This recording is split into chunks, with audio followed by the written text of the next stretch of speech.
Hello and welcome to our presentation. We are Team 2 and the challenge we chose to try is the refugee crisis.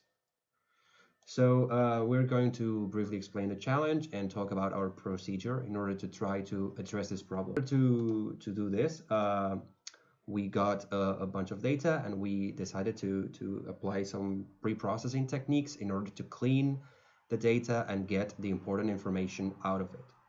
So one of the first things that we did is we made the choice to apply machine learning and deep learning models in order to get to some conclusions out of the data.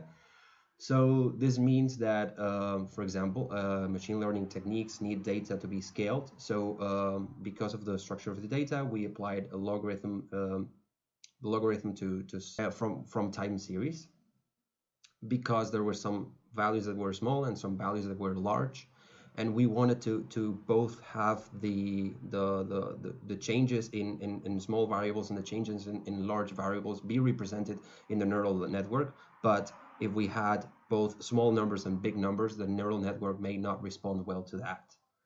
And to see the result of this, we show how the data changes between not applying the logarithm and applying the logarithm.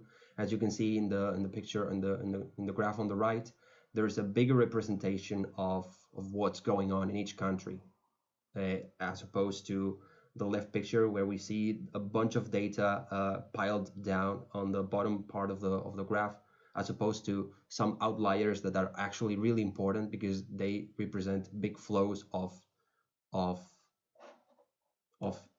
of refugees.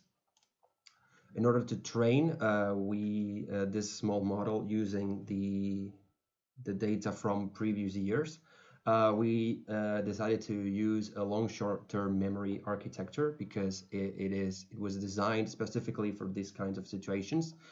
This was the first approach to a neural network model that can predict, that can provide good results. But this was a first step, and it was what we could process in one day of work. The training of the model went actually quite good, and the results can be shown here for one of the countries. In this case, we're talking about Angola. These are the predictions for each of the three types of refugees for Angola. The results we got from Angola, and in order to predict, we used long short-term memory, as we mentioned before.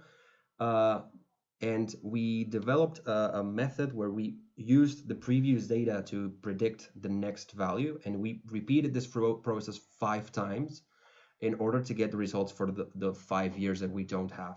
And we used part of the data that we already had for the training of the neural network, and these are the results we got from repeating this procedure with the test set that we call in neural networks and in machine learning, sorry. As we've mentioned, we haven't used much of the data of this at this point. We just have used the time series that talk about the refugee flow, the refugees per year, and the amount of deaths per country per year, because we think that it is a good way to measure the amount or the cruelty or the how big the conflict is in a country. So we thought that there has to be a big correlation between those. And here we can see a bit of a heat map that we got. In this case, we're talking about the refugees of that are abroad, that obtain the refugee status, and we're displaying a heat map of where they come from. In this case, we're showing the results we got from the model for 2021, just to show where the big movements are. And obviously, there's a lot of data we left. In this case, we're discussing it in future steps.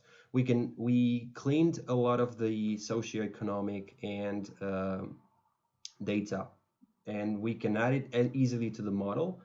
We've designed the flow to add it, as you can see on the right. And also we can take into account close countries situation for the predictions in a similar way to the flow shown on the right, previously explained. Also, in order to get a bigger data set to train from in the time series, we can use windowing methods.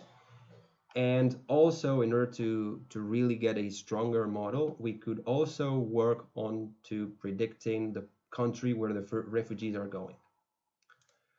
In conclusion, LSTM models have shown to be really good for these kind of tasks. And also, we know that the results are far from perfect, but we have started to develop a model that can get to the results that we were asked for.